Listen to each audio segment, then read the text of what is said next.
बोलिए वृंदावन बिहारी लाल की जय। भागवत कथा करने का कौन अधिकारी है?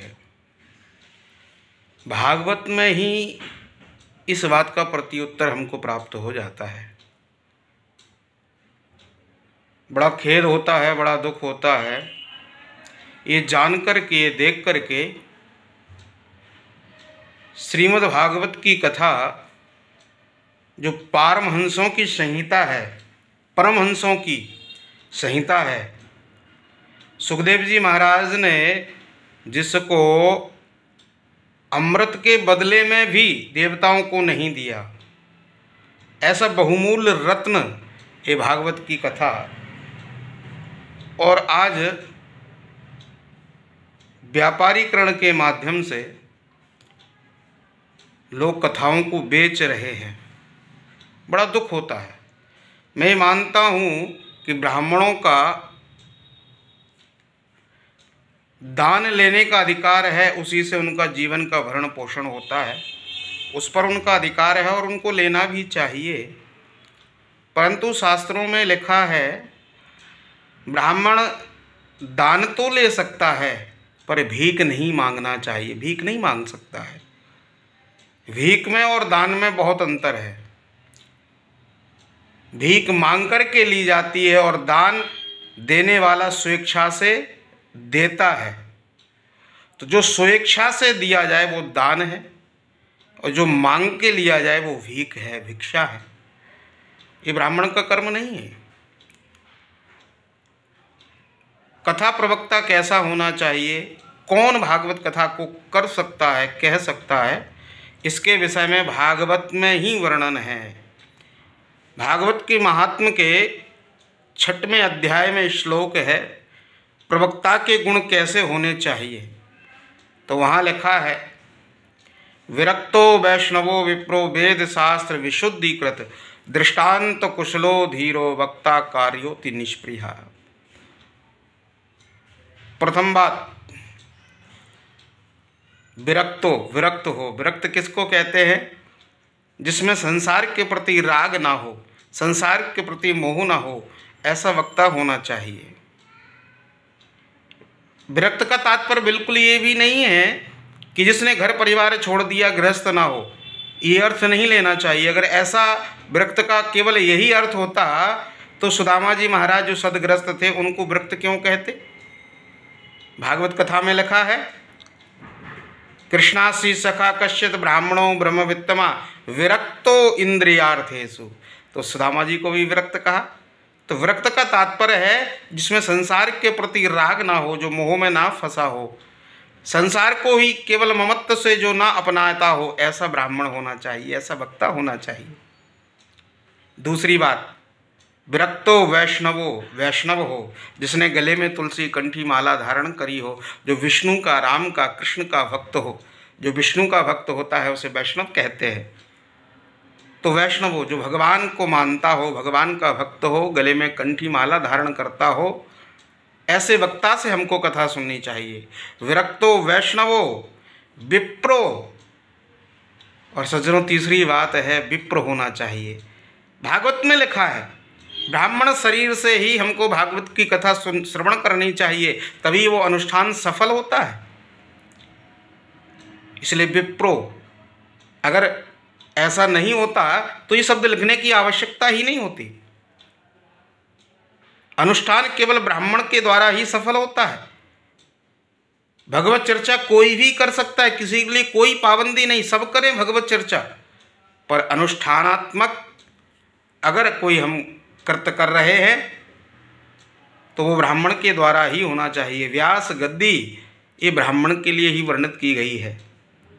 तो विप्र होना चाहिए, जिसका यज्ञोपवीत हो, जिसके संस्कार हुए हों, जो शिखा रखता हो, जो कंठी पहनता हो, यज्ञोपवीत धारण करता हो, ऐसे वक्ता से कथा सुननी चाहिए, ब्राह्मण से कथा सुननी चाहिए।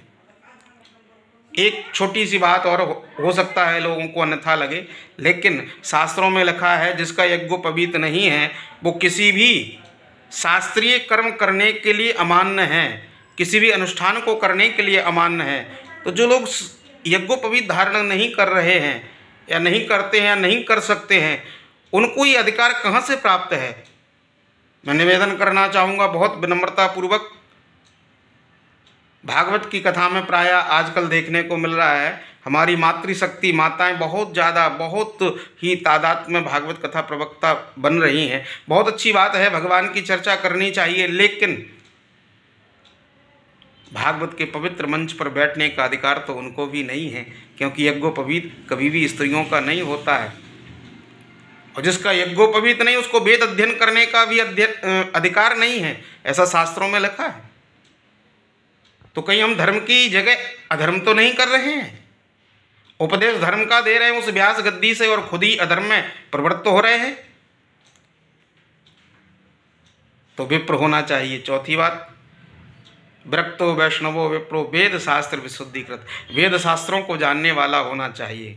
प्रवक्ता कैसा हो? जिसको समुचित वेद शास्त्रों का ज्ञान हो। हमारे गुरुजन कहा करते हैं प्रवक्ता में 4 गुण होने चाहिए। 4 चीज़ों की जानकारी जिसको है उसको ही कथा कहने का अधिकार है। 4 चीज़ें कौन कौन सी? एक तो पुराणों का ज्ञान होना चाहिए, दूसरा कर्मकांड का ज्ञान होना चाहिए, तीसरा ज्योतिष का ज्ञान होना चाहिए, चौथा व्याकरण का ज्ञान होना चाहिए। जिसको इन 4 चीज़ों का ज्ञान है वही भागवत की गद्दी पर बैठने का अधिकारी है।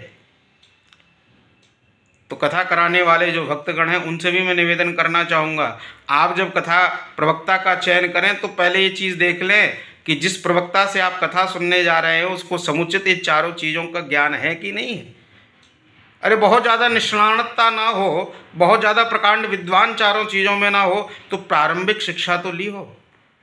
भागवत कथा करने जा रहे हैं, भागवत का मुहूर्त ही पंडित जी को नहीं पता, दूसरे को फ़ोन करते हुए घूम रहे हैं कि ज़रा भागवत का मुहूर्त बता दीजिए। भागवत का संकल्प नहीं करना आता है, पंडित जी को फ़ोन करते हैं, पंडित जी आ जाइए थोड़ा भागवत का संकल्प करा दीजिए। व्याकरण का ज्ञान नहीं है, पुराणों का ज्ञान नहीं है, तो ऐसे प्रवक्ता से कथा सुनने से कोई लाभ नहीं है, इससे कल्याण नहीं होगा। ये तो समय और धन की बर्बादी केवल मात्र है। तो वेद शास्त्र विशुद्धिकृत, दृष्टांत कुशलो धीरो, अपनी बात को बहुत अच्छे से लोगों को बता सके ऐसा दृष्टांत कुशल होना चाहिए। और दृष्टांत भी दे तो शास्त्रों के दे, कोई सेठ सेठानी की बहू और सास की कथा के द्वारा दृष्टांत नहीं। तो दृष्टांत कुशलो धीरो, वक्ता कार्योति निष्प्रया, और अंतिम बात है बोले निष्प्रही होना चाहिए, मतलब निस्वार्थी होना चाहिए। जो धन के लिए कथा करे वो वक्ता नहीं हो सकता, वो प्रवक्ता नहीं हो सकता। जो धन के लिए कथा कर रहा है वो कथा प्रवक्ता नहीं। संत जन कहते हैं बड़ी सुंदर बात, वो तो बैंड बाजा वाला है। हाँ, जैसे बैंड बाजे वाले होते ना, अन्य धर्म का, किसी अन्य धर्म का कोई बैंड बाजे वाला हो, मुस्लिम धर्म का, अन्य धर्म का, उससे आप राम राम करिए, वो राम राम नहीं करेगा, कहेगा कि मेरे धर्म में नहीं है। पर उसको तारीख दे दीजिए आपको हमारे यहाँ बैंड बजाना है, और बैंड बजाने आए, फिर उससे आप कहिए कि रघुपति राघव राजा राम बोलिए, तो वो बोलेगा। क्यों बोलेगा? इसलिए बोलेगा क्योंकि उसको धन मिला है। तो जो धन के लिए कथा करने आया है वो भगवान के लिए नहीं बैठा है, वो धन के लिए बैठा है। जो बुलवाओ सो बोलने को तैयार है, झूठ सच, चाहे सत्य हो चाहे असत्य हो, तो उसको तो ऐसी बात कहनी है जो लोगों को प्रिय लगे। तो निस्वार्थी होना चाहिए कथा प्रवक्ता। ये भागवत प्रवक्ता के गुण हैं। तो मैं समस्त भक्तजनों से निवेदन करूंगा, कथा प्रवक्ता का चयन करते समय इन गुणों का अत्यंत बारीकी से ध्यान रखें और उसी से कथा श्रवण करें, जिससे हमारा समाज का कल्याण होवे। जय श्री राधे, जय श्री श्याम।